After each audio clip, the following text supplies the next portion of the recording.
اللهم إني أسألك علما نافعا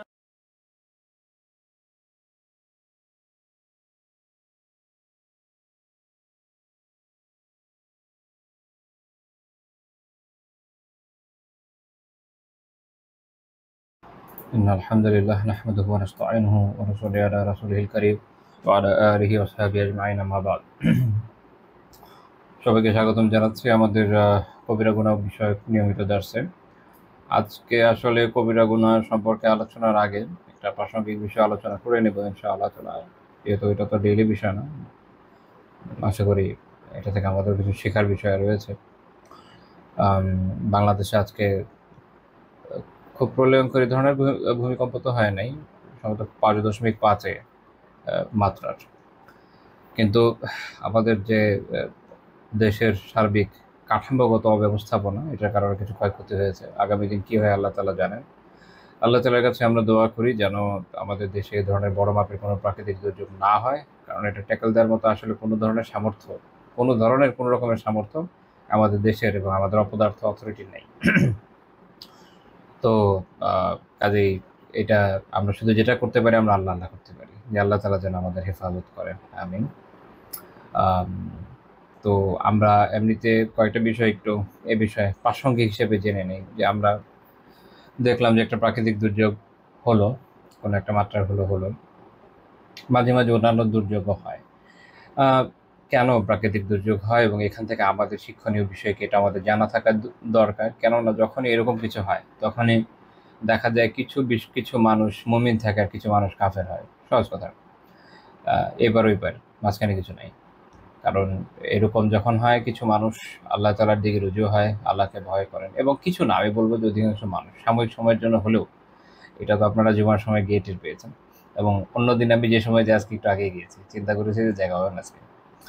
আমাদের দেশের সাধারণ মানুষের মধ্যে আলহামদুলিল্লাহ আল্লাহ তাআলার দ্বীনের প্রতি যে একটা আকাঙ্ক্ষা এবং আল্লাহ তাআলার ভীতি, এটা খুব প্রশংসনীয়।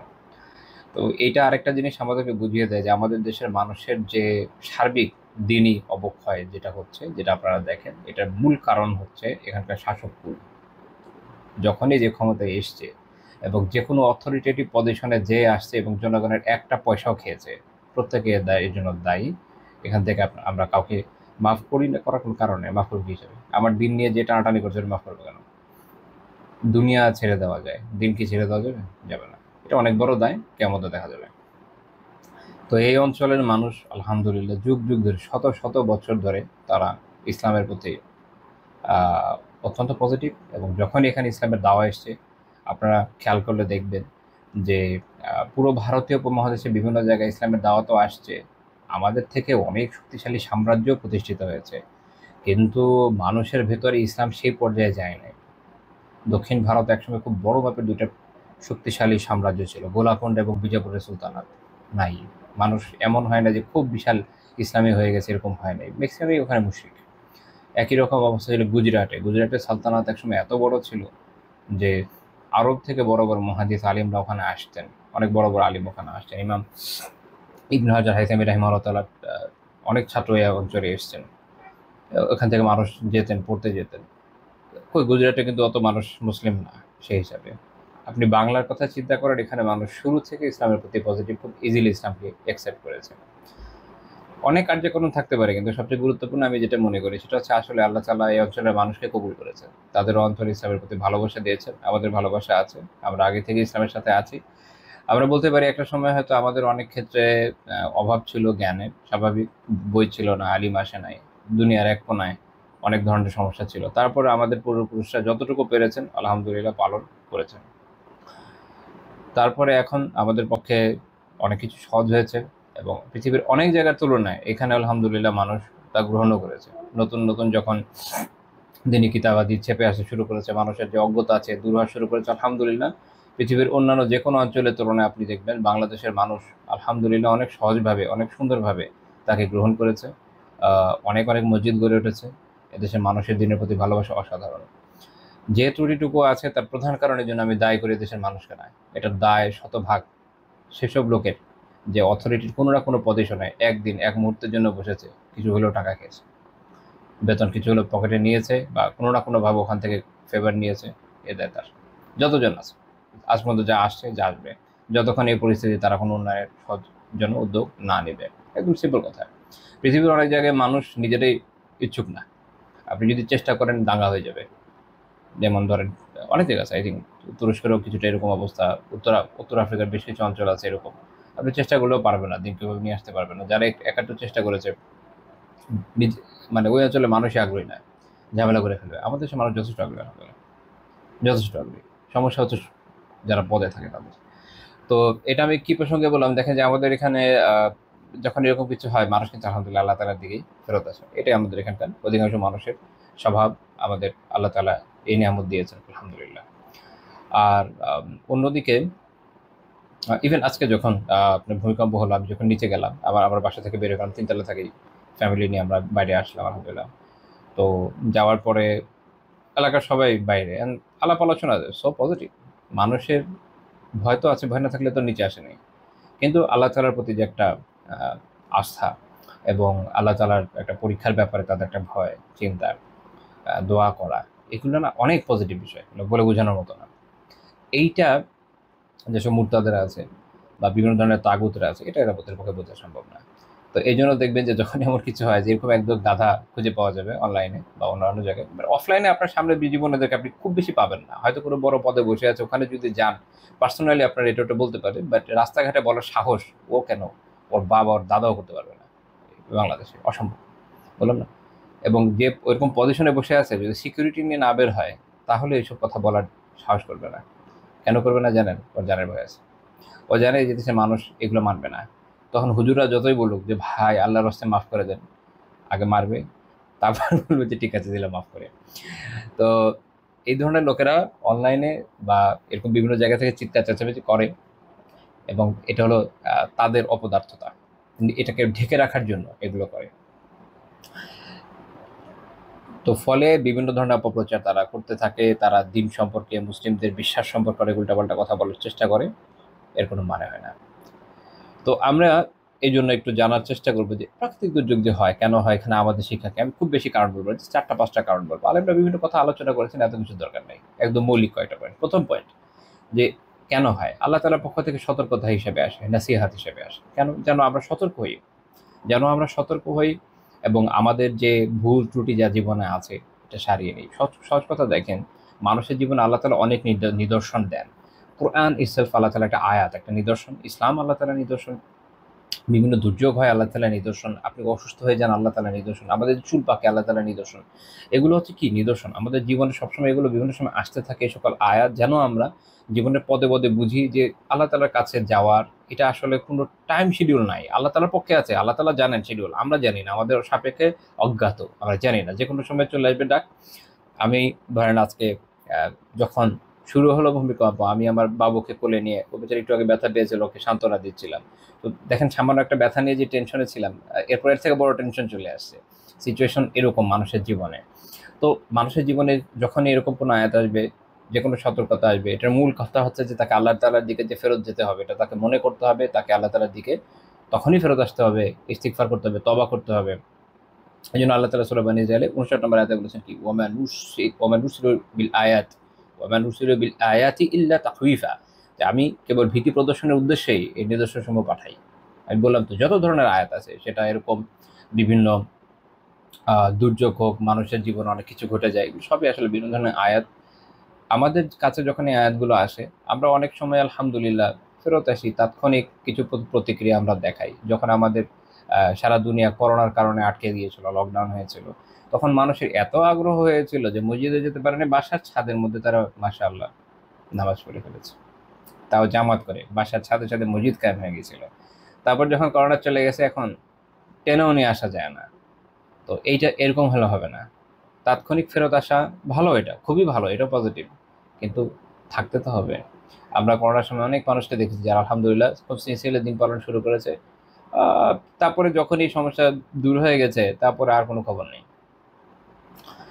তখনকার যে সিনসিয়ারিটি সব চলে গেছে। তার মানে কি, কিছু সময় আপনি আল্লাহ তাআলাকে বিশ্বাস করেছেন, এখন আবার মুরতাদ হয়ে যেতে চান, এটা তো খুব খারাপ বিষয়।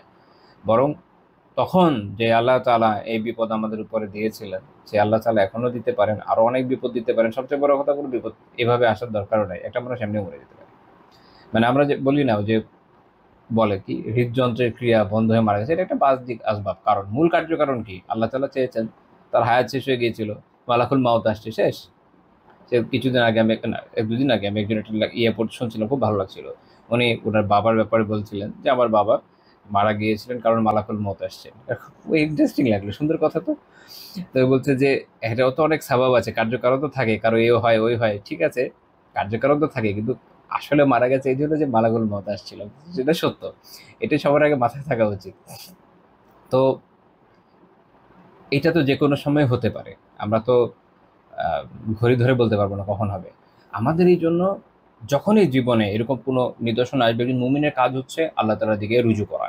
কাফের এবং মুমিনের পার্থক্য এখানে। এখন কাফের যখন এগুলো দেখে, সে এভাবে এটাকে বোঝে না, সে আল্লাহ তাআলার নিদর্শন বুঝতে ব্যর্থ হয়, তো দেখা যায় যে সে আরো পাপে লিপ্ত হয়ে যায়। একটা পাপ করছিল, এরকম কোনো একটা আয়াত আসে, আল্লাহ তাআলা মানুষের জীবনে বারবার আয়াত পাঠাতে থাকেন। তো যাদেরকে আল্লাহ তাআলা আকলমান বানিয়েছেন, তারা যখন এগুলো দেখে, তখন আল্লাহ তাআলার দিকে মুতাওয়াজ্জু হয়। সে নিজের ভুল বুঝতে পারে, নিজের পাপের জন্য আল্লাহ তাআলার কাছে ক্ষমা চায়। এরপরে সে আহ, দিনকে দৃঢ়ভাবে আঁকড়ে ধরার চেষ্টা করে। অন্যদিকে যার এই অবস্থা না, যার অন্তরে মোহর এমনভাবে লেগে গেছে যে কোনোভাবে আসলে ঠিক হওয়ার অবস্থা নেই, তার ক্ষেত্রে আপনারা দেখবেন যে এরকম যে কোনো বিপদ আপদ যাবে, সে এটা নিয়ে মজা করবে, হাসি ঠাট্টা করবে। অথচ হতে পারতো সে ধ্বংস হয়ে যাচ্ছে, সেই মরে যাচ্ছে, হতে পারে তার পরিবারের সবাই মরে গেল, সে হা করে বসে আছে। কেউ হয়তো আপনি একটা ফান্ড, সে একটা ফান্ড পোস্ট দিল, ফর এক্সাম্পল, এমন কিছু একটা আয়াত আসলো, সেটা ফান্ড পোস্ট দিল ফেসবুকে, এদিকে তার কোনো খবর নাই, নেটওয়ার্ক বন্ধ হয়ে যায়, কারেন্ট টারেন্ট চলে যায়, কিছুক্ষণ তার কোনো খবর নাই। হয়তো তার ওই জায়গায় আসছে কারেন্ট, সে নেট পেয়েছে, একটা ফান্ড করে দিয়ে বসে আছে, ঘটনার দেখে টেকে। তারপরে দেখা গেল যে তার এলাকা, এদিকে এলাকাতে ফোন দিচ্ছে, হয়তো খবর নেই, তাহলে ভাবছে তার ফ্যামিলি অনেক দূরে থাকে, সোবার। তো পরে দেখা গেল যে সে হয়তো জানতে পারলো ফ্যামিলিতে বড় একটা দুর্ঘটনা হয়ে গেছে, পরে কান্নাকাটি লাগাবে। মানুষের জীবন এরকম হাস্যকর। এই জন্য এত এত এত বেশি ওরা উচিত না, ঠিক আছে। একটা মানুষের নাটাই এমন ভাবে আল্লাহ তাআলার কাছে বাধা, যে কোন দিক দিয়ে টানলে যে কতভাবে সে ধরা খেতে পারে, এটা বলে বোঝানোর মতো না। জীবনে যত বড় পরীক্ষায় পড়েন আর যত বড় বিপদেই পড়েন, যখনই মনে হোক না কেন যে আমি আসলে অনেক বড় বড় পরীক্ষা এবং বিপদে আছি, একটা কথা মনে রাখবেন, আল্লাহ তাআলার কাছে এত এত উপায় উপকরণ আছে আপনাকে আরো বড় বড় বিপদে ফেলার। এটা আপনার চিন্তার বাইরে, এটা আপনার চিন্তার বাইরে। যদি এরপরও কখনো আরেকটা রোগ আসে, তখন আপনার সুবহানাল্লাহ, এমনও রোগ হয়, বা এমন কোনো বিপদে পড়লে তখন মনে হয় এমনও মানুষ বিপদে পড়ে। তো এই জন্য কখনো এরকম মনে করবেন না যে আমি একদম চূড়ান্ত পর্যায়ে পড়ে গেছি, মনে হয় এরপরে আর যাওয়া যাবে না। আল্লাহ তাআলা যদি নিতে চান, আরো বহুদূর নিতে পারবেন। মুমিন এই ধরনের যে কোনো নিদর্শন, তার জীবনে যে কোনো নিদর্শন দেখবে, আল্লাহ তাআলার দিকে রুজু করবে। আর উত্তম মুমিনের বৈশিষ্ট্য এই জায়গায়, আগে যতটুকু ইবাদত করতে, ইবাদত বাড়িয়ে দিবে, সে আল্লাহ তাআলার দিকে ফেরত আসার চেষ্টা করবে সর্বাত্মকভাবে। আচ্ছা, এটা হলো একটা কারণ যে আল্লাহ তাআলা কেন দেন মানুষকে সতর্ক করতে, নাসিহা হিসাবে। এটা আল্লাহ তাআলা কল্যাণকামিতা। ২ নম্বর হচ্ছে গুনাহের শাস্তি, তাদের অবাধ্যতার শাস্তি হিসাবে। আল্লাহ তাআলা সূরা রুমে বলেছেন, যুহরাল ফাসাদু ফিল বাররি ওয়াল বাহর বিমা কাসাবাত আইদিন নাস লিইউযিকাহুম বা'দাল্লাযী আমিলু লাআল্লাহুম ইয়ারজিউন। মানুষের যে কৃতকর্ম, তার দরুন স্থলে, সমুদ্রে ফাসাদ প্রকাশ পায়, বিভিন্ন ধরনের ফাসাদ হতে পারে। তো যার ফলে আল্লাহ তাদের কতিপয় কৃতকর্মের স্বাদ তাদেরকে আস্বাদন করেন। বা'দাল্লাযী আমিলু, সব কৃতকর্মের না, সব কৃতকর্মের স্বাদ তো পরকালই আস্বাদন করানো হবে। দুনিয়াতে কিছু কিছু কৃতকর্মের স্বাদ আস্বাদন করানো হয় কেন? লাআল্লাহুম ইয়ারজিউন, যেন তারা ফিরে ফিরে আসে। আল্লাহ তাআলা তো চান বান্দা যেন ফিরে আসে। তাই যতক্ষণ বেঁচে আছেন ততক্ষণ তাকে সুযোগ দিচ্ছেন, মৃত্যুর আগ পর্যন্ত তাকে তো আবার সুযোগ দিচ্ছেন। এখন এটা তো আমাদের বিষয়, এখন আমরা কি করব। তো যখনই জলে স্থলে আপনারা কোনো ফাসাদ দেখবেন, তখন আমাদের কাজ কি হবে? আল্লাহ তাআলার দিকে ফেরত যাওয়া। এখন ফাসাদ মানুষের নিজের হাতের কামাই, এই আয়াত অনুযায়ী বিমা কাসাবাত আইদিন নাস, মানুষের নিজের কৃতকর্মের দরুন, মানুষের নিজের হাতের কামাই। কিভাবে হতে পারে? হতে পারে তার গুনাহর কারণে। হয়তো অনেক গুনাহ করে ফেলছে একটা জাতি, তো আল্লাহ তাআলা তখন কি করেন? তখন এর জন্য তাদেরকে একটা সাজা দেন বা কোনো একটা বিপদে ফেলেন। আচ্ছা, এখন একটা জিনিস বুঝেন, আমরা যখন অনেক সময় বলি না যে গুনার কারণে এই হচ্ছে এই হচ্ছে, তো অনেকের কাছে মনে হয় হ্যাঁ গুনার কারণে হচ্ছে, আর সে অনেক প্রাকৃতিক কার্যকারণ নিয়ে আসে। সমস্যা হচ্ছে সে গুনার সেন্স বুঝে না। গুনার মানে বিষয়টা শুধু এইরকম একটা দুইটা বিষয় তো আলাদা সেপারেটলি চলে না দুনিয়াতে। ধরেন কেউ বললো যে আছে মানুষ অনেক অনেক গুনাহ করছে, যেমন মানুষ অনেক মিথ্যা বলছে, এই জন্য আল্লাহ তাআলা এখানে এই আযাব দিয়েছেন। তখন বলছে মিথ্যা বলার সাথে কি রিলেশন? আচ্ছা, আপনি আল্লাহ তাআলার যে আল্লাহ তাআলা কিভাবে এটাকে কোরিলেট করেন সেটা তো আর আমাদের জানা সম্ভব না, আমরা জানি না, আল্লাহ তাআলা জানেন। আমরা শুধু জানি আল্লাহ তাআলা বলেছেন। আমরা একটু আসেন দুনিয়াবী দৃষ্টিকোণ থেকে একটু চিন্তা করি, ভালো করে বুঝুন। দুনিয়াবী দৃষ্টিকোণ থেকে একটু চিন্তা করি। ফর এক্সাম্পল, কোনো জায়গাতে কোনো পাহাড় কোনো জায়গাতে কোনো পাহাড় এমন একটা অবস্থানে আছে যে যদি ওখান থেকে আপনি ওটাকে কেটে নিয়ে যান তাহলে ল্যান্ডস্লাইড হবে। ল্যান্ডস্লাইড হলে যেটা হবে, আপনি একটা ভূমিকম্পের সম্মুখীন হতে পারেন। ওটা এমন কোনো স্পর্শকাতর জায়গা আছে ওইখানে, ওই ওইটাকে ধরেন এটা একটা রিজার্ভ থাকা উচিত। হুম কারো এক গুনাহ করার আকাঙ্ক্ষা হয়েছে, সেটা কি? সে ওই পাহাড়ের মাটি কাটবে। এটার জন্য সে মিথ্যা বলেছে, সে ঘুষ দিয়েছে, এগুলোতে বিভিন্ন কর্মচারীদের কর্মকর্তা যারা আছে এদের থেকে ফাইল পাস করে নিয়ে এসে কাটা শুরু করে দিয়েছে। গুনাহ করেছে কিনা? গুনাহ করেছে। এখন ফল দেখেন, এই গুনাহ করেছে, সে পাহাড় কেটেছে, কাটার পর এক সময় কি হলো? ল্যান্ডস্লাইড হলো। এই জায়গায় ল্যান্ডস্লাইড হয়ে অনেক সময় পাহাড়ের নিচে থাকা অনেক মানুষ মারা যায়, তারা মারা গেল। যেটা একসময় আমরা চিটাগাং হরহামেশা হতে দেখতাম, এখন মনে একটু কমেছে আলহামদুলিল্লাহ, আল্লাহ আলাম, আই ডোন্ট নো, নাকি পাহাড় কেটে সাফ করে ফেলছে তাও জানি না, বাট আগে একসময় খুব বেশি দেখতাম। তারপরে কি হলো, ধরেন এই ল্যান্ডস্লাইড থেকে ওখানে আমি জানি না যে কিভাবে কাজ করে, তো যারা এই বিষয়ে এক্সপার্ট তারা বলতে পারেন, বাট আমি আমার অল্প জ্ঞান, আমি যতটুকু জানি যে ল্যান্ডস্লাইড হলে কি হয়, অনেক সময় ভূমিকম্প হয়। তো হলো ওই জায়গাতে হয়তো টেকটনিক প্লেটের কোনো একটা ইস্যু হতে পারে, ওখানে হয়ে গেল। তো হয়ে যাওয়ার পরে সবাই ক্ষতিগ্রস্ত হলো কিনা? কারণ যেসব কারণে ভূমিকম্প হয় আপনারা জানেন, তার মধ্যে একটা কিন্তু মানব সৃষ্ট কারণ। মানে কিছু তো আছে আপনার টেকটনিক প্লেটসের শিফটিং এর জন্য হয়, হিউম্যান অ্যাক্টিভিটিসের জন্য হয়, বিভিন্ন কারণে। তো হতে পারে এটা হলো। তো পাপের কারণ হলো কিনা, আমি একটু সেকুলার ব্যাখ্যা দেওয়ার চেষ্টা করলাম। যে যদি এভাবেও চিন্তা করেন তাহলেও দেখবেন যে অনেক কিছু আছে মানুষের পাপ এই কাজের এর কারণ হয়েছে। মানুষ নদী ভরাট করেছে, জমি দখল করেছে, যে জমি তার না, দখল করে করে এই দেশে হাজার হাজার নদী ছিল একসময়, আমরা একসময় পড়তাম ছোটবেলায়, সেগুলো ভরাট করে করে শেষ করে ফেলেছে। এখন উজান থেকে পানি আসে, ও পানি তো আর আপনার ধরতে পারে না। এখন যে পরিমাণ নদী আছে এরা আর ধরতে পারে না। আল্লাহ তাআলা এই দেশকে যেমন যখন বানিয়েছেন যেভাবে, সেই অনুযায়ী থাকতো, চলে যেত সাগরে, তা তো নাই। এখন কি হয়? উপচে পড়ে আশেপাশে ডুবে যায়। এখন গুনার কারণে হলো কিনা, এভাবে আপনি যখন চিন্তা করবেন আপনি অনেক বিষয়কে আসলে লজিক্যালি কোরিলেট করে দিতে পারবেন যে আচ্ছা, হ্যাঁ, কারো না কারো গুনার ফল তো হয়েছে, এটাই হয়। আর দুনিয়াতে একজনের গুনার ফল না, ওটা আলাদা আসে না, আলাদা আসে না। মনে করেন কেউ চিন্তা করলো যে কেউ একটা অ্যামাউন্ট নিয়েছে কারো কাছ থেকে, কেন? কাউকে হত্যা করবে। এখন গুনাহটা সে করছে, রাইট? একজনকে গুলি করে মেরে ফেললো টাকা কামানো। এটা কি সে একাই ফল ভোগ করবে? অন্যরা ক্ষতিগ্রস্ত হবে না? যে মারা গেল, তার বউ, তার বাচ্চা, তার পরিবারের লোকজন, এরা ক্ষতিগ্রস্ত হবে না? আবার এ যে মারলো, এ যখন ধরা পড়ে যদি, এর পরিবার ক্ষতিগ্রস্ত হবে না? আবার যে তাকে হুকুম দিয়েছিল, টাকা দিয়েছিল, তার পরিবার ক্ষতিগ্রস্ত হবে না? দেখা গেল কোনো বিকাশ এজেন্টকে দিয়ে টাকাটা হুন্ডি করেছিল এইভাবে ওভাবে, ও যদি ধরা পড়ে, ওর পরিবার ক্ষতিগ্রস্ত হবে না? দুনিয়ার কোনো কিছু তো সেপারেটলি কাজ করে না।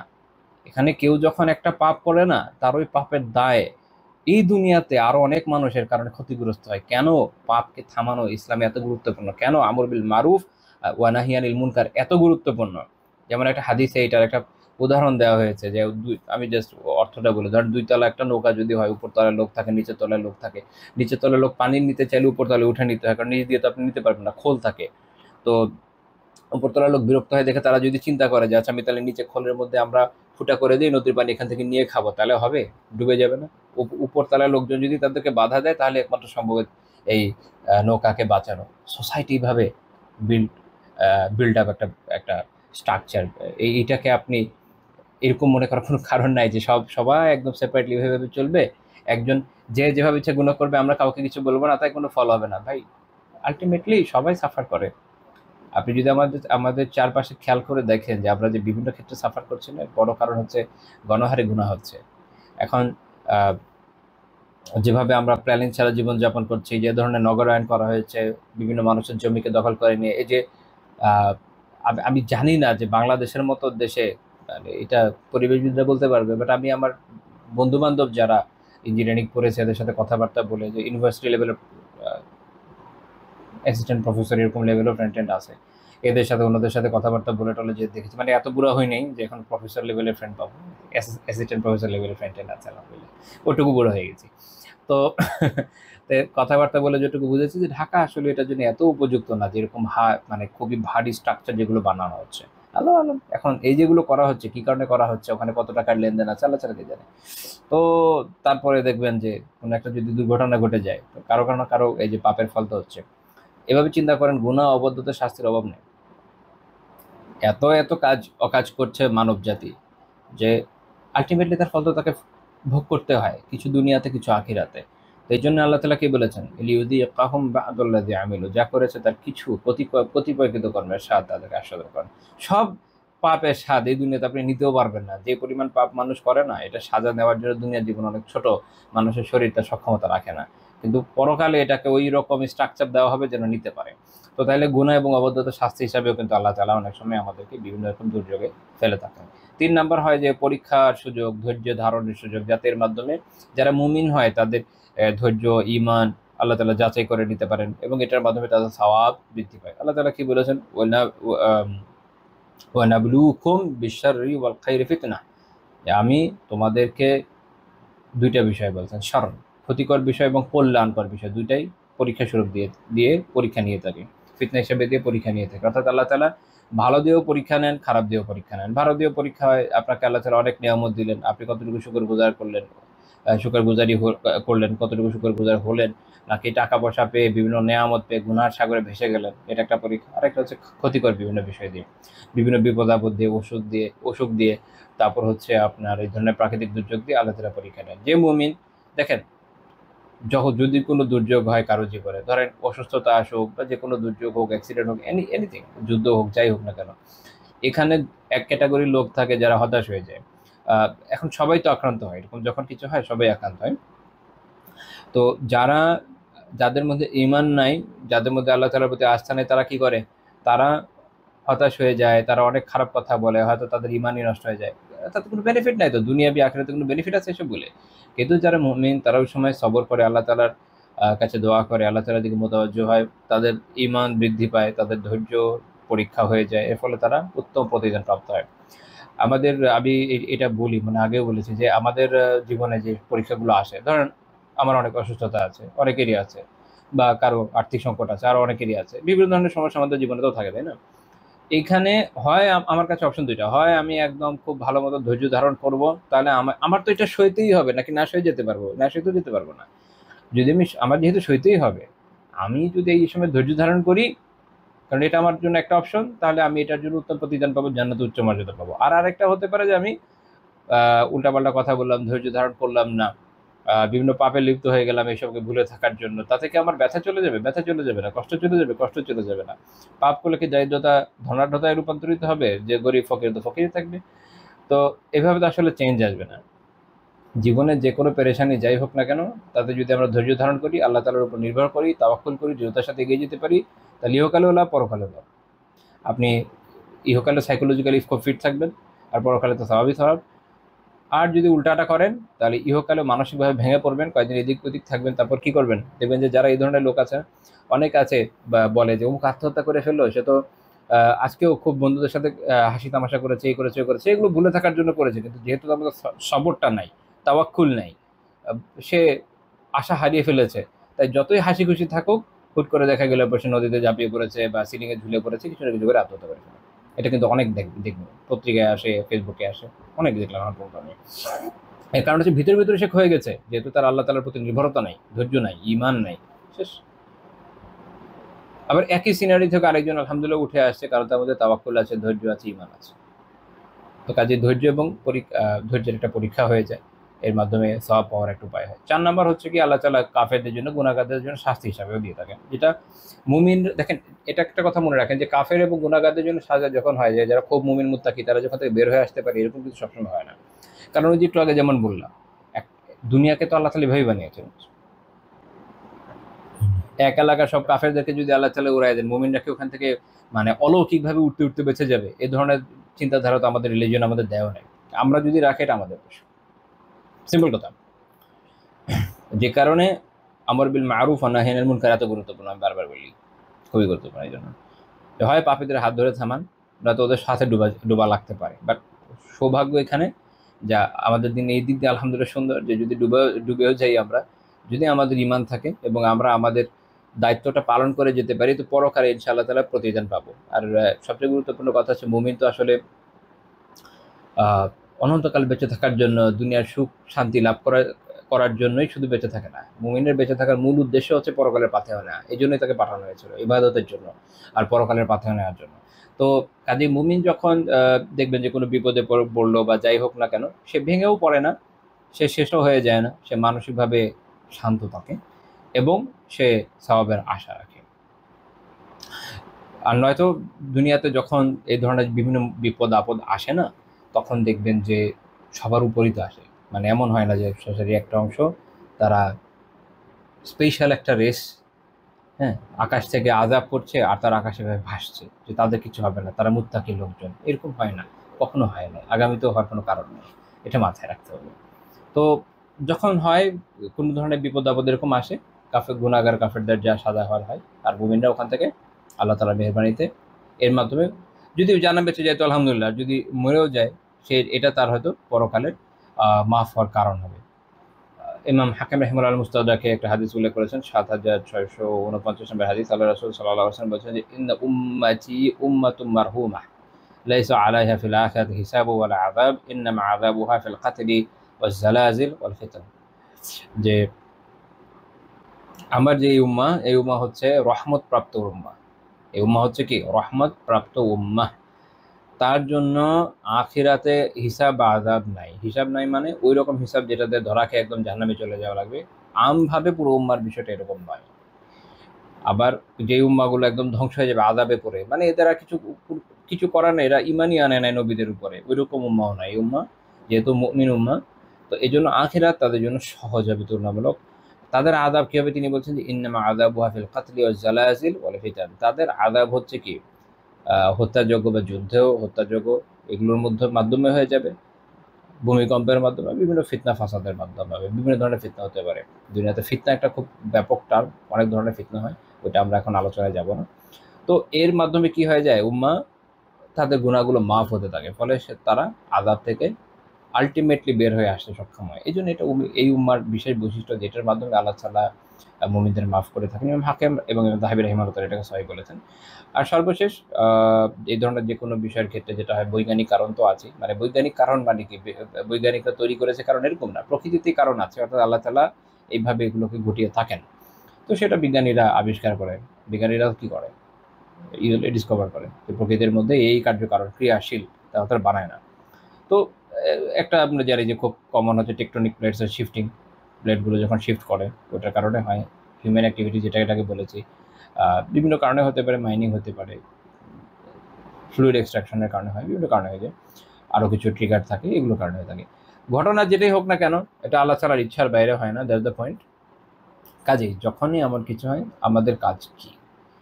প্রাকৃতিক দুর্যোগ হোক, মানবসৃষ্ট দুর্যোগ হোক, যে কোনো দুর্যোগ হোক, জীবনের যে কোনো আয়াত আমরা দেখি না কেন, পরীক্ষা আমরা পড়ি না কেন, আমাদের কাজ হচ্ছে আল্লাহ তাআলার দিকে মোতাওয়াজ্জহ হওয়া, তওবা করা, ইস্তিগফার করা এবং আল্লাহ তাআলার কাছে উত্তম পরিণতির আশা রাখা, নেক আমলের মধ্যে নিজেকে লিপ্ত করা।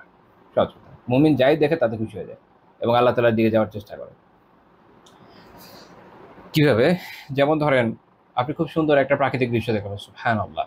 একজন মুমিন যখন প্রাকৃতিক দৃশ্য দেখে সুবহানাল্লাহ বলছে, আলহামদুলিল্লাহ বলছে, তার সওয়াব হচ্ছে। যেমন আল্লাহ তাআলা দুনিয়াকে এত সুন্দর করে বানিয়েছেন, আখিরাত জান্নাত না জানি কত সুন্দর, সে জান্নাতে প্রেরণায় আরও বেশি করে আমল করে, তার কল্যাণই কল্যাণ। সে যখন বিপদে পড়ে, সে আল্লাহকে ভয় করে, মনে হয় দুনিয়াতে বিপদ এত ভয়ানক, জাহান্নামে না জানি কীরকম হবে, আমার কোনো আগ্রহ নাই এইসব বিপদ পড়ার, আমি নেক আমল করে থেকে বাঁচার চেষ্টা করবো। তো এর মাধ্যমে সে উপকারের মধ্যে পড়ে, এটা ঠিকই না? তো এই জন্য একজন মুমিন যে কোনো অবস্থাতেই পড়ুক না কেন, সে এইটাকে একটা গানিমা হিসেবে নেয়। এটাই তার জন্য একটা গানিমাত, এটাই তার একটা অর্জন, এটা তার একটা উপলব্ধি যে এটার মাধ্যমে আমি কি করব? আরও বেশি আল্লাহ অভিমুখী হব, আরও বেশি পরকাল অভিমুখী হব। ওই যে পজিটিভ থিঙ্কিং আজকাল খুব বলে না, পজিটিভ থিঙ্কিং। ইসলাম ফুলটাই কি? Positive thinking. কারণ আমাদের এখানে হুসনুজ্জন অত্যন্ত গুরুত্বপূর্ণ একটা থিওরি, আপনারা জানেন। হুসনুজ্জন খুবই গুরুত্বপূর্ণ একটা টপিক, আমরা এর আগে আলোচনা করেছি যে আল্লাহ তাআলার ব্যাপারে হুসনুজ্জন রাখাটা আবশ্যক, সুউজ্জন রাখা এটা হারাম। তো এই যে হুসনুজ্জন, সুধারণা আপনি রাখবেন, এটাই তো পজিটিভ থিঙ্কিং অ্যাকচুয়ালি।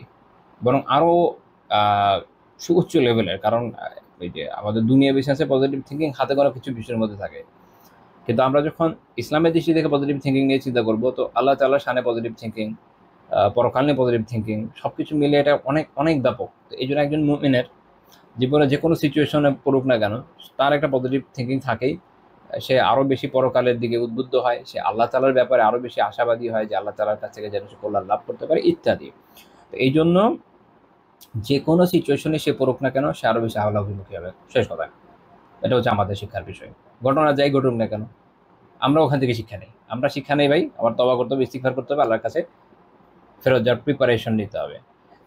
বিপরীতটা হচ্ছে তার, যার মধ্যে ইমান নাই, সে হতাশ হয়ে যায়, সে টেনশনে পড়ে যায়, তার আল্লাহর কথা সবার আগে ভুলে যায়, বাকি দুনিয়া সবার কথা আগে মনে করে। তো আল্লাহ তাআলা তৌফিক দান করেন যে আমাদের জীবনে এইসব যাই হচ্ছে না কেন, আমরা যেন তাতে বেশি বেশি উপযুক্ত শিক্ষা গ্রহণ করে আল্লাহ তাআলার অভিমুখী হতে পারি, প্রথম বিষয়। আর দ্বিতীয় বিষয় হচ্ছে যে যেটা ঠিক হবার না, আমি জানি না এটা আদৌ কখনো হবে কিনা, কারণ আমাদের দেশের অব্যবস্থাপনা সম্পর্কে আই হোপ আপনারা জানেন। ওভারঅল তাদের যে ধরনের প্ল্যানিংবিহীনভাবে বিভিন্ন শহরগুলোকে তৈরি করা হয়েছে, যেরকম অবস্থা, আমি জানি না বাই চান্স কোথাও খুব ক্রিটিক্যাল কোনো দুর্ঘটনা ঘটলে আদৌ কিছু করতে পারবে কিনা এরা। আমি আল্লাহ তাআলার কাছে শুধু দোয়াই করতে পারি। আমাদের দেশে আপনারা জানেন আমাদের পকেট লুট করা হয় ভ্যাট ট্যাক্স ইত্যাদির নাম দিয়ে, কিন্তু কোনো ফ্যাসিলিটি আমরা পাই না। পৃথিবীর অন্যতম হাইয়েস্ট রেট, কিন্তু কোনো মানে এখানে আমরা একটা শ্বেত হস্তি প্রতিপালন করছি, যার নাম হলো সরকার। কোন কাজে আসে তো আল্লাহ তাআলা ভালো জানেন। আর ওই জন্য বিশাল বড় একটা ইনস্টিটিউশন, যার বিপুল পরিমাণ পদের কাজ। আমার তো মনে হয় পিসি হাতে কয়েকজন ভালো মতো এক্সপার্ট লোক বসাই দিলে অনেকগুলো পদ এমনি বন্ধ করে দেওয়া যেতে পারে। এরকম অনেক বিষয় আছে, সব অপ্রিয় লাগবে, যেটা হচ্ছে বাস্তবতা আমাদের দেশে, যে আমরা একটা বিশাল বড় শ্বেতহস্তি পালছি। যাদের বন্ধু বান্ধব আছে, যারা জীবনে কখনো এদেরকে কোনো অ্যাঙ্গেলে কোনো কাজে ট্রেন করেছেন, তারা জানেন এটা কত এফিশিয়েন্ট। তো এইসব ভদ্রলোকরা কী করতে পারবে এটাতে তো আমি ওই ডোন্ট নো। আপনারা জানেন যে এই যে বন্যা নিয়ে প্রতি বছর যে একটা সিচুয়েশন হয়, এখন পর্যন্ত এই বিষয়টাকে রিডিউস করার জন্য, মানে আপনি তো ইন্ডিয়া থেকে পানি আসা আটকাইতে পারবেন না, ওরা ছাড়বি। ওইটাকে আপনি কীভাবে ট্যাকল দিতে পারবেন সেটা তো আপনি প্ল্যান করতে পারেন। যেমন চায়না, নেপাল এরা ছাড়ে, ইন্ডিয়ার কিন্তু প্ল্যান আছে। ইন্ডিয়ার এটা নিয়ে বিশাল বড় কর্মযোগ্য আছে, আপনারা নেপাল বর্ডারে একটু সার্চ করলে পাবেন গুগলে।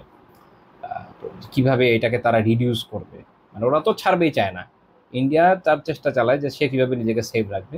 তারপরে বিহারের অবস্থা ভালো না, বিহারের কিছু এরিয়াতে খুব বেশি পানি আসে, ওরা ওইটা নিয়ে খুব কাজ করছে। আমি দেখলাম যে চিলাচিলি করছে, কতটুকু কাজ করবে আই ডোন্ট নো, প্ল্যান আছে ওদের, কত বছর এটা প্ল্যান আছে।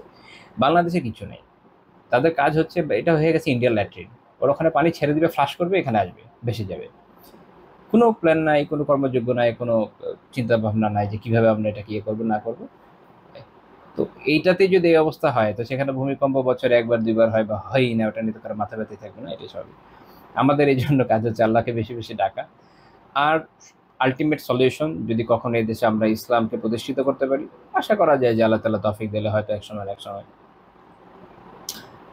কিছু হলে ভালো কিছু হতে পারে। কিন্তু সেটা আমরা আদৌ করতে পারবো কিনা সেটা তো জানি না, চেষ্টা করতে হবে, এটা আমাদের একটা দিনই দায়িত্ব। আমরা আমাদের সক্ষমতা থেকে যতটুকু পারি ট্রাই করে দিই, বাকি আল্লাহ ভরসা। তো আসলে আমাদের মূল টপিক যেটা আলোচনা করার দরকার সেখানে আসে এখন, সেটা হচ্ছে আমরা যে কবিরা গুনাহ নিয়ে আলোচনা করছিলাম, সেটা হচ্ছে কি মিথ্যা বলা বিষয়ে যা আসছে এটা নিয়ে আমাদের আলোচনা হচ্ছিল। তো আমরা এই বিষয়ে কিছু আলোচনা এর আগের দিন করেছি। তারপর শেখ রাহমাতুল্লাহ কিতাব থেকে আলোচনা করবো সহিহ বুখারী মুসলিমের হাদিস, যে রাসূলুল্লাহ সাল্লাল্লাহু আলাইহি ওয়াসাল্লাম বলেছেন যে ইন্নাস সিদকা ইয়াহদি ইলাল বিররি ওয়া ইন্নাল বিররা ইয়াহদি ইলাল জান্নাহ ওয়া ইন্নার রাজুলা লা ইয়াসদুকু হাত্তা ইয়াকুনা সিদ্দীকা ওয়া ইন্নাল কাযিবা ইয়াহদি ইলাল ফুজুরি ওয়া ইন্নাল ফুজুরা ইয়াহদি ইলান নার ওয়া ইন্নার রাজুলা লা ইয়াকযিবু হাত্তা ইউকতাবা ইনদাল্লাহি কাযযাবা। খুবই গুরুত্বপূর্ণ একটি হাদিস, যে সত্য নেকির দিকে, নেক কাজের দিকে পরিচালিত করে, আর নেকি জান্নাতে পৌঁছে দেয়। মানুষ যখন সত্য কথা বলে, এর মাধ্যমে আলটিমেটলি সে কী করে, বেশি বেশি আরও নেক আমলের দিকে পরিচালিত হয়। সত্য মানুষকে কল্যাণের দিকেই ধাবিত করে, নেকির দিকে ধাবিত করে। আর মানুষ যখন নেক কাজ করতে থাকে, আলটিমেটলি এটা তাকে কোথায় নিয়ে যাবে, জান্নাতে নিয়ে যাবে। আর যখন একজন মানুষ সত্য বলতেই থাকে সবসময়, হাত্তা ইয়াকুনা সিদ্দীকা, এক পর্যায়ে সে সিদ্দিকের দরজা লাভ করে। সিদ্দিক যিনি অত্যন্ত সত্যবাদী ব্যক্তি, সেই মর্যাদা সে চলে যায় সত্য বলতে বলতে। আসলে একজন মুমিনের এটাই হওয়ার কথা, এর বাইরে কোনো কিছু হওয়ার কথাও ছিল না। যাই হোক, অন্যদিকে যেটা মিথ্যা, মিথ্যাতে কি হয়, মিথ্যা মানুষকে পাপের দিকে নিয়ে যায়। কারণ পৃথিবীর যত রকমের পাপ আছে সবকিছু রিলেশন কার সাথে? মিথ্যার সাথে। কেউ যদি ঘুষ খেতে চায় কি করবে? মিথ্যা বলবে। কেউ যদি চুরি করতে চায় মিথ্যাই বলতে হয় তাকে। ডাকাতি করবে সেও মিথ্যাই বলে কোনো না কোনো সেন্সে। তারপরে মানুষ যখন বিভিন্ন ধরনের অন্যান্য পাপ, চারিত্রিক পাপ যেগুলো আছে এগুলোতে লিপ্ত হয় কি করে? মিথ্যাই বলে। পরক্রিয়া করে মিথ্যাই বলে, ফ্যামিলির সাথে মিথ্যা বলে, আরো বিভিন্ন যত ধরনের পাপ আছে আপনি দেখবেন সব কিছু রিলেশন কার সাথে? মিথ্যার সাথে। এই অনেকগুলো পাপ আছে, বা ম্যাক্সিমাম পাপের ক্ষেত্রে বলা যায় যে যদি এখানে মিথ্যার জায়গায় সত্য চলে আসতো, দেখতেন যে ওই পাপটা করার স্কোপ থাকতো না। পাপটা করছে মিথ্যার কারণে, মিথ্যার উপর বেস করে। এই জন্য রাসূলুল্লাহ সাল্লাল্লাহু আলাইহি ওয়াসাল্লাম কি বলেছেন? ওয়াইনাল কাযিব ইয়াহদি ইলাল ফুজুর। আর মিথ্যা মানুষকে পাপের দিকে নিয়ে যায়, পাপের দিকে নিয়ে যায়। ওয়া ইন্নাল ফুজুরা ইয়াহদি ইলান নার। আর পাপ তাকে জাহান্নামে নিয়ে যায়। মিথ্যা এরকম খারাপ একটা বিষয়। ওয়া ইন্নার রাজুলা লা ইয়াকযিবু হাত্তা ইউকতাবা ইনদাল্লাহি কাযযাবান। মানুষ মিথ্যা বলতে বলতে এই অবস্থায় পৌঁছায় যে আল্লাহ তাআলার কাছে কাযযাব, অত্যন্ত মিথ্যাচারী হিসাবে তাকে লেখা হয়ে যায়। আল্লাহ তাআলার দরবারে তাকে লেখা হয় অত্যন্ত মিথ্যাবাদী হিসাবে, অত্যন্ত মিথ্যাবাদী। এটা সহিহ বুখারীর রাওয়ায়াত। সহিহ মুসলিমে এভাবে আছে যে ইন্না সিদকা বিররুন ওয়া ইন্নাল বিররা ইয়াহদি ইলাল জান্নাহ। যে সত্যবাদিতা এটা হচ্ছে নেক কাজ। সত্যবাদী ইটসেলফ একটা বিশাল নেক কাজ। আর নেক কাজ মানুষকে জান্নাতের দিকে ধাবিত করে। ওয়া ইন্নাল আবদা লায়াতাহাররা সিদকা হাত্তা ইউকতাবা ইনদাল্লাহি সিদ্দীকা। একজন বান্দা সত্য বলতে বলতে এই পর্যায়ে যায় যে আল্লাহ তাআলার কাছে সে সিদ্দিক হিসেবে তাকে লেখা হয়, সে হচ্ছে সিদ্দিক, অত্যন্ত সত্যবাদী। ওয়া ইন্নাল কাযিবা ফুজুরুন ওয়া ইন্নাল ফুজুরা ইয়াহদি ইলান নার। আর মিথ্যা হচ্ছে পাপ, আর পাপ মানুষকে জাহান্নামের দিকে ধাবিত করে। ওয়া ইন্নাল আবদা লা ইয়াতাহাররাল কাযিব হাত্তা ইউকতাবা কাযাবা।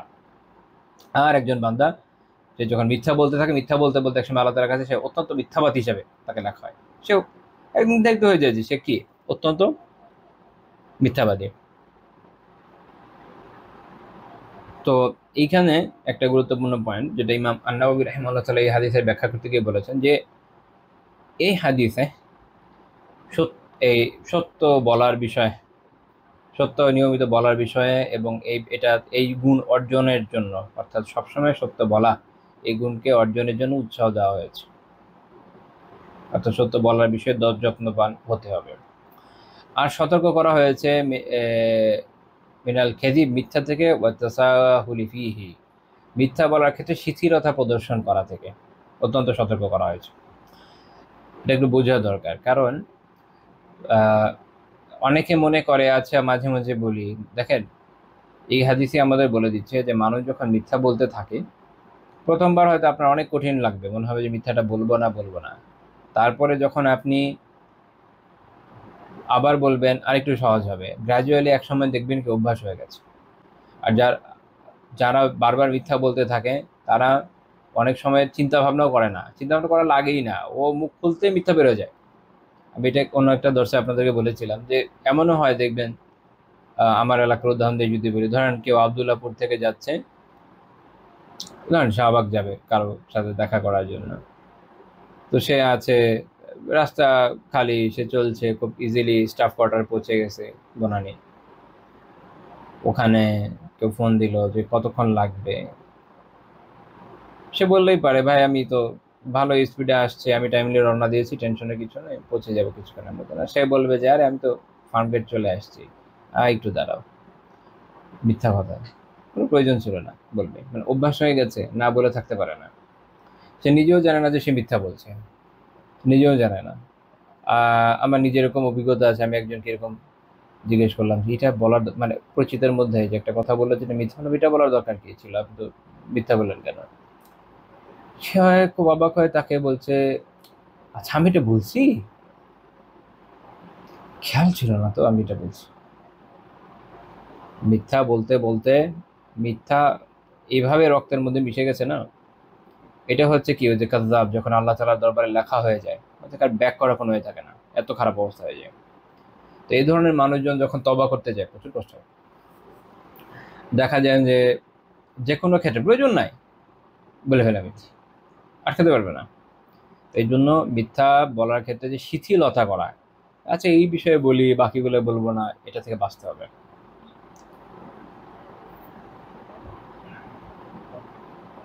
কারণ ইমাম নবী রাহিমাহুল্লাহ বলছেন যে যখন কেউ এরকম মিথ্যার ব্যাপারে ঢিলে ঢালা ভাব দেখায়, শিথিলতা দেখায়, তখন কি হয়, গ্র্যাজুয়ালি তার থেকে মিথ্যা বাড়ে, তখন সে অনেক মিথ্যা বলতে থাকে, সে মিথ্যাবাদী হিসেবে পরিচিত হয়ে যায়।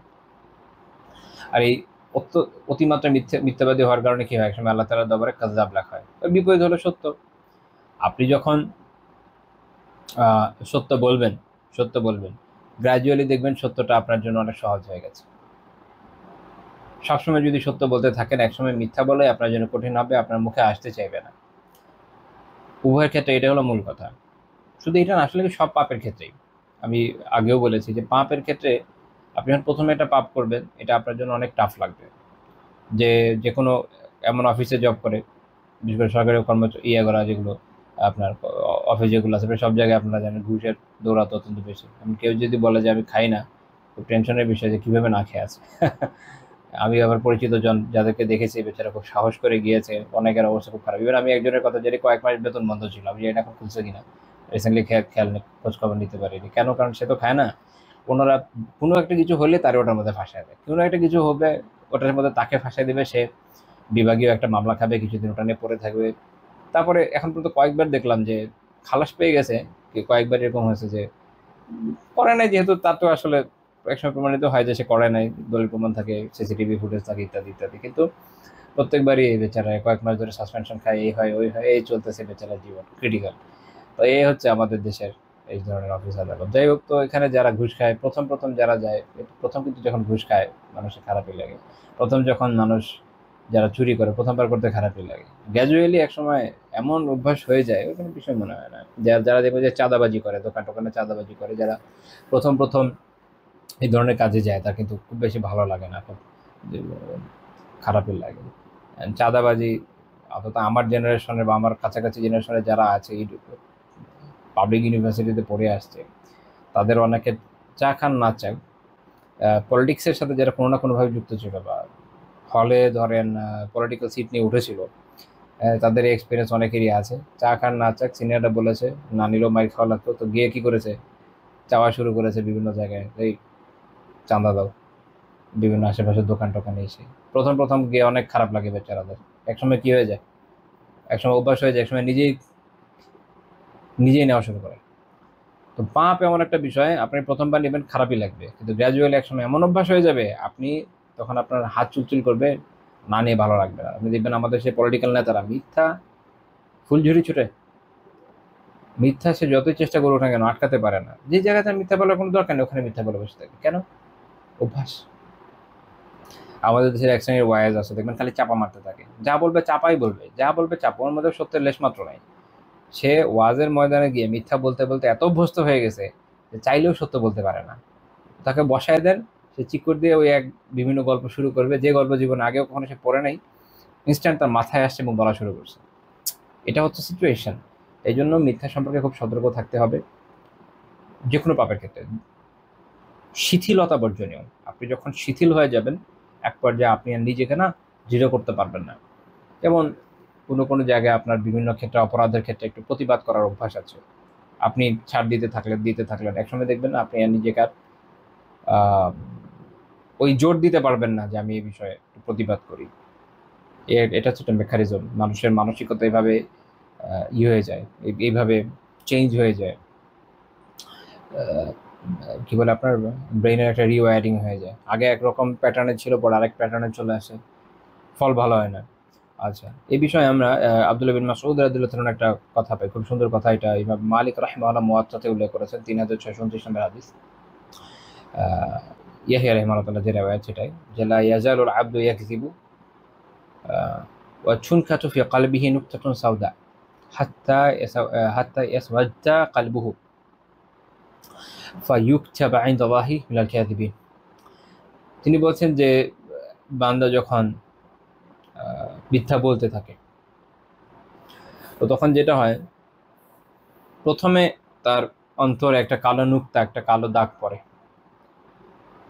নুক্তা হচ্ছে আসার বা কোনো ধরনের দাগ, খুবই ছোট দাগ, এটা হচ্ছে নুক্তা। আমরা যে কলমে ফোঁটা দেই না, এটাকে আরবিতে বলে নুক্তা। তো এটা হলো প্রথমে পড়ে কালো। কালো বলার কারণ হচ্ছে আল্লাহ আলাম, হয়তো এই কারণে যে যেমন ধরেন আলে ইমরান 106 নম্বর আয়াতে আল্লাহ তাআলা কাফেরদের ব্যাপারে কি বলেছেন, ইয়াউমা তাবিয়াদ্দু উজুহু ওয়া তাসওয়াদ্দু উজুহ فأما الذين اسودت وجوههم أكفرتم بعد إيمانكم فذوقوا العذاب بما كنتم تكفرون। তো সেদিন কতক চেহারা সাদা হবে আর কতক চেহারা হবে কালো, আর যাদের চেহারা কালো হবে তাদেরকে বলা হবে তোমরা কি ঈমান আনার পর কুফরি করেছিলে, সুতরাং তোমরা আযাব আস্বাদন করো, কারণ তোমরা কুফরি করতে। তো এই জন্য এই যে মিথ্যা বলা, এর আগে আমরা বলেছিলাম কোন গিয়েতে যে মিথ্যা বলাটা হলো কাফেরদের স্বভাব। এদের পুরো রিলিজিয়ন কুফরির, এই যে পুরো কুফরি রিলিজিয়ন বা শিরকের যত বিষয় আছে সবকিছু দাঁড়িয়ে আছে মিথ্যার উপরে। মিথ্যা দেবতা দুনিয়াতে ছিল না, আগামীতে আসার কোনো কারণ নেই, কল্পনা বানিয়ে নিয়েছে মিথ্যা।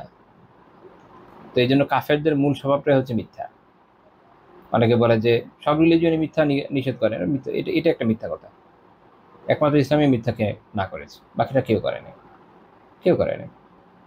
তৈরি হয়ে আছে মিথ্যার উপরে। ক্রিশ্চিয়ানিটিতে আলিয়াদুবিল্লাহ, তারা বলছে ঈসা আলাইহিস সালাম আল্লাহ আলিয়াদুবিল্লাহ ছেলে, মিথ্যা, অনেক বড় মিথ্যা, এত বড় মিথ্যা যে আসমান ভেঙে পড়তে নেই, আল্লাহ তাআলা কোরআনে বলেছেন। জুডাইজম দাঁড়িয়ে আছে মিথ্যার উপরে, ছেলে চোজেন পিপলের, চোজেন রেজের। হিন্দুইজম পুরোটা মিথ্যা, বুদ্ধিজম মিথ্যা। রিলিজন দাঁড়িয়ে আছে মিথ্যার উপর, আবার মিথ্যা না করে করতে গিয়ে, কাজে এটা থিওরিটিক্যাল একটা ভুল কথা, সঠিক না। তো যাই হোক, তো এটা লোক এই জন্য বললাম যে এটা একটু কাফেরদের বৈশিষ্ট্য।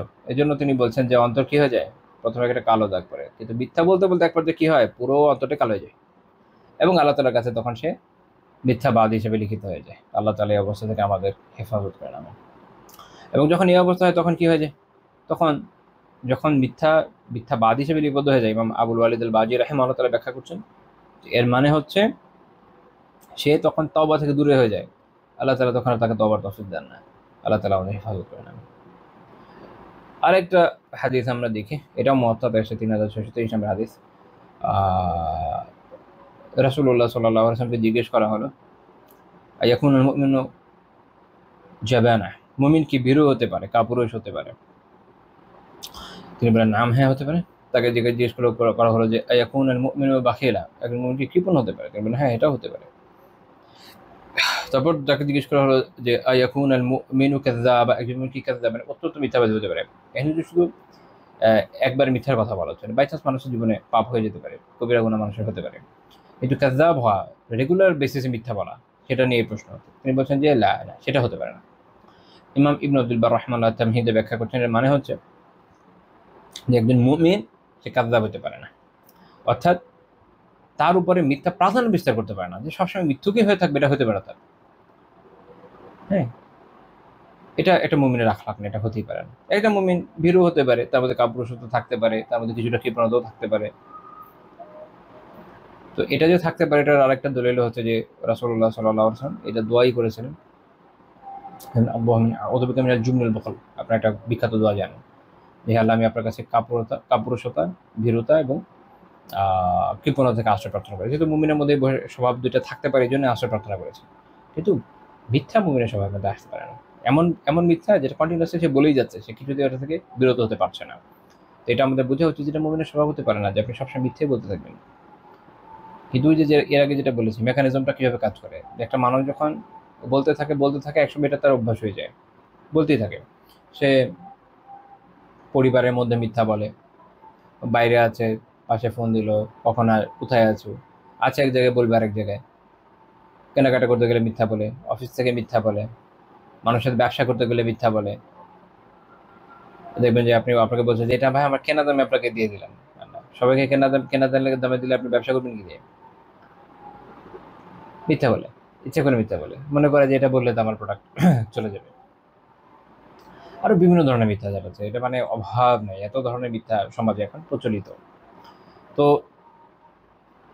এইভাবে মিথ্যা তাদের জীবনে অঙ্গাঙ্গিভাবে জড়িত হয়ে যায়, এটা মুমিনের বৈশিষ্ট্য হতে পারে না, এটা মুমিনের বৈশিষ্ট্যই না, এটা মুমিনের বৈশিষ্ট্যই না হাদিস অনুযায়ী। এবং মিথ্যার একটা দুর্গন্ধ আছে, একটা বর্ণনা পাওয়া যায় সুনান তিরমিজির 1972 নম্বর হাদিস। ইবনে উমর রাদিয়াল্লাহু তাআলা আনহু নবী সাল্লাল্লাহু আলাইহি ওয়াসাল্লাম থেকে বর্ণনা করেছেন যে ইযা কাযাবাল আবদু তাবাআদা আনহুল মালাক মিলাম মিন নাতনি মা জাআ বিহি। যখন বান্দা কোনো বান্দা মিথ্যা বলে তখন তার মিথ্যা কথার যে দুর্গন্ধ, মানে মানুষ যখন কথা বলে তার তো একটা স্মেল বের হয়, মিথ্যা কথার একটা বিশেষ ধরনের দুর্গন্ধ বের হয় যেটা ফেরেশতারা পায়। এটার কারণে ফেরেশতা তার থেকে 1 মাইল দূরে সরে যায়। মিল 1 মাইল দূরে সরে যায়। 1 মাইল বলতে আব্দুর রহমান মুবারক রাহিমাহুল্লাহ তুফাতুল হাওয়াদিতে বলছেন এটা হতে পারে যে 3 ফারসাক হতে পারে, বা জমিনের এক অংশ বোঝাতে পারে, বা যদ্দূর দৃষ্টি যে এতদূর বোঝাতে পারে, এরকম 3টা অর্থ ইবনুল মালাক রাহিমাহুল্লাহ উল্লেখ করেছেন। তো এই যে একটা প্রতিক্রিয়া, যেটা আমরা তো আর বুঝি না, হয়তো ফেরেশতারা বুঝে থাকবেন।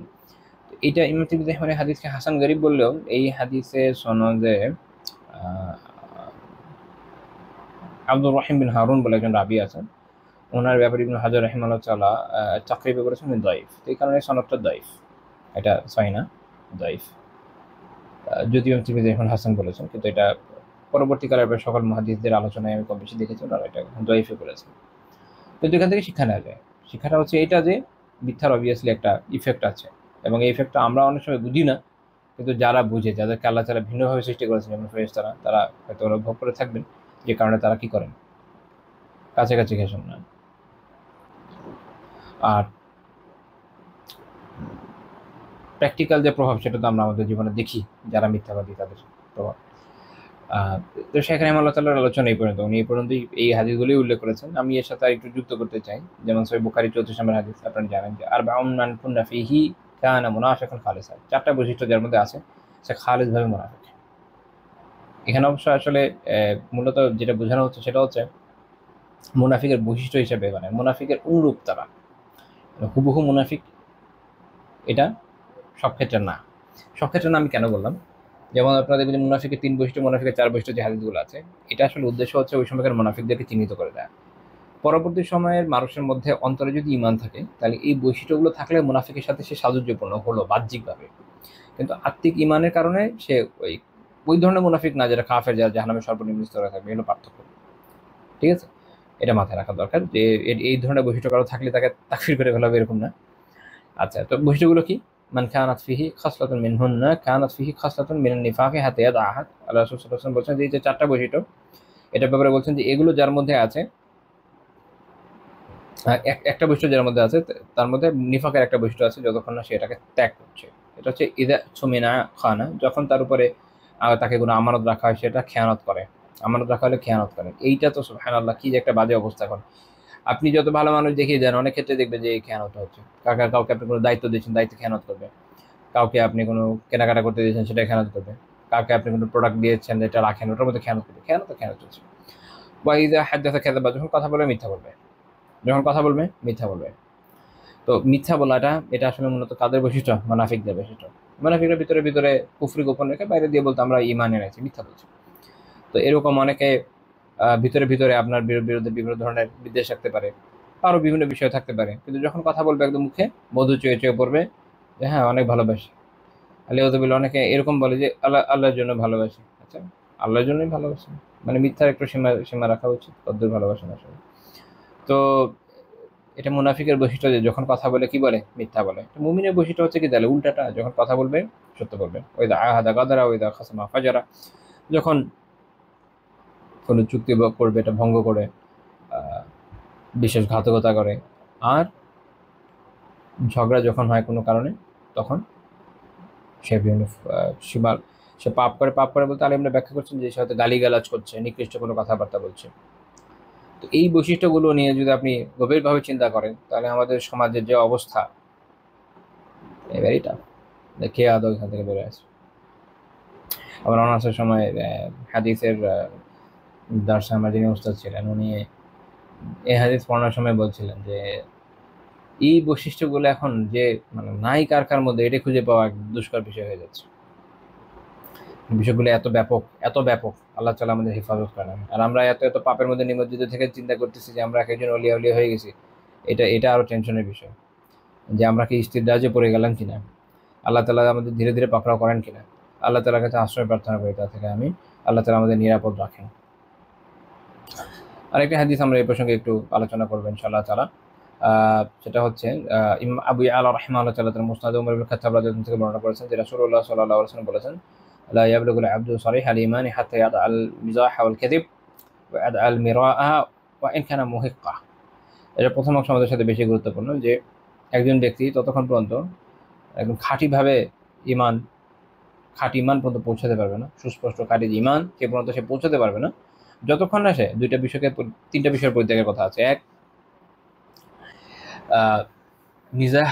মিজাহ হচ্ছে আপনার হাসি কৌতুক যেগুলো আছে, হাসি ঠাট্টা আছে, এটার সাথে ইমানের ইয়ে কি, মানে এখানে যেমন আল্লামা মোহাম্মদ আল খাদিম রাহিমাহুল্লাহ ব্যাখ্যা করেছেন, এর মানে হচ্ছে আইল মাযমুমা মিনহু আও কাসরাতাহু, অর্থাৎ যেগুলো নিন্দনীয় হাসি তামাশা আছে। যেমন এখনকার মানুষ কোনো কিছুতে হাসি ঠাট্টা করতে গেলে বিভিন্ন নিকৃষ্ট কাজ করে থাকে, দেখবেন যে অশ্লীলভাবে অশ্লীল কথাবার্তা করবে, অশ্লীল অঙ্গভঙ্গি করবে, অশ্লীল ইঙ্গিত করবে। ইভেন বিভিন্ন জায়গায় যারা বাহ্যিকভাবে ইসলামিক বিভিন্ন ধরনের পোশাক পরে ঘুরে বেড়ান বা যাই হোক, তো এই ধরনের ব্যক্তিদের ক্ষেত্রেও এরকম এখন খুব কমন দেখা যায় যে তারা যখন আরেকজনের সাথে দুষ্টুমি করে, হাসি মজাক করে, তামাশা করছে।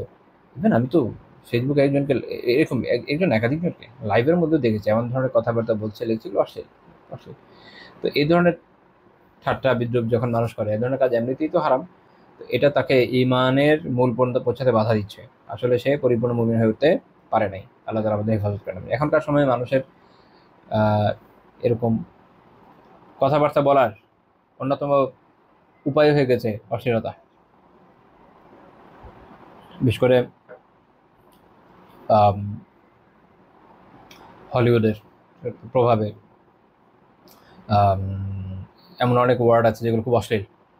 খুশি হইলেও এগুলো বলে, দুঃখ হইলেও এগুলো বলে, খেপে গেলেও এগুলো বলে, রেগে গেলেও এগুলো বলে। অর্থাৎ পুরো জীবনের এমন একটা অবস্থা, সুবহানাল্লাহ। চিন্তা করেন এই ধরনের উল্টাপাল্টা কথা বলতে বলতে যদি মরে যায়, কত খারাপ একটা ব্যাপার। মানে মুখের মধ্যে এভাবে চলে আসছে।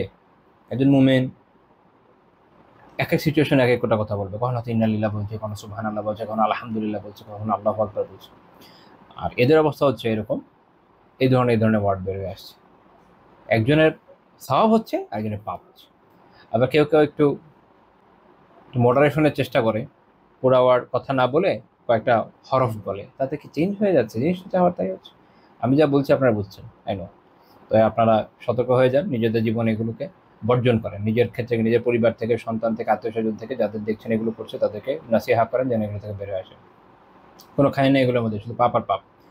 তো এরকম বিভিন্ন বিষয়ে খেয়াল রাখতে হবে যে অশ্লীল ধরনের তামাশা কৌতুক আপনি তামাশা করেন, অল্প পরিমাণে করেন, ভালো করেন, হালাল করেন, কোনো সমস্যা নেই। কিন্তু অশ্লীলতা এটা বর্জন করতেই হবে। যাতে ইমান শান্তি পাবেন। ইমানের চূড়ায় যদি না পৌঁছাতে পারেন, ইমানের মূলটা যদি না নিতে পারেন, স্বাদ পাবেন কেমনে? তারপরে এসে বলবে যে আমি তো ইবাদতের স্বাদ পাই না। পাবেন কোত্থেকে? আপনি চলছেন কিভাবে সেটা তো দেখেন। আর আরেকটা কি বর্জন করতে হবে? অল কাযিব হচ্ছে মিথ্যা বর্জন করতে হবে। তো তাহলে এক হচ্ছে এই ধরনের তামাশা, দুই হচ্ছে কি মিথ্যা, আর আরেকটা হচ্ছে যে ঝগড়াঝাটিকে পরিত্যাগ করতে হবে। ইনকানা মুহিক্কা, যদি সে হকদার, সত্যি হকটা তার পক্ষেও থাকে, সেই হক হয় তারপরও। আমি এর আগে আপনাদের সামনে এটা উপস্থাপন করেছিলাম যে মানুষ যখন ঝগড়াঝাটিতে লিপ্ত হয়, তার অন্তরের নূর নষ্ট হয়ে যায়, তার প্রশান্তি চলে যায়। দেখবেন যে ইউজুয়ালি যারা মানুষের ইসলাহের কাজে যুক্ত থাকে তারা এগুলো করে না।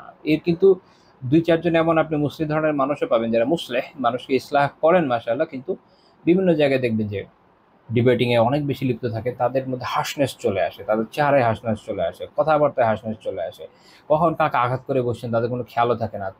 এর ফলে হচ্ছে যে সীমা লঙ্ঘন এত ভয়ানক পর্যায়ে চলে যায় যে আল্লাহ আলাম পরকালে কি হবে জানি না, বাট দুনিয়াতে আমরা যখন এগুলো দেখি আমাদের খুব খারাপ লাগে যে এই ধরনের কথা কিভাবে উনি বললেন। এটা দেখবেন আপনাদের সামনে আসবে, আমি যেটা বললাম অনেকের ঘটনা আছে, সামনে চলে আসলে টের পাবেন।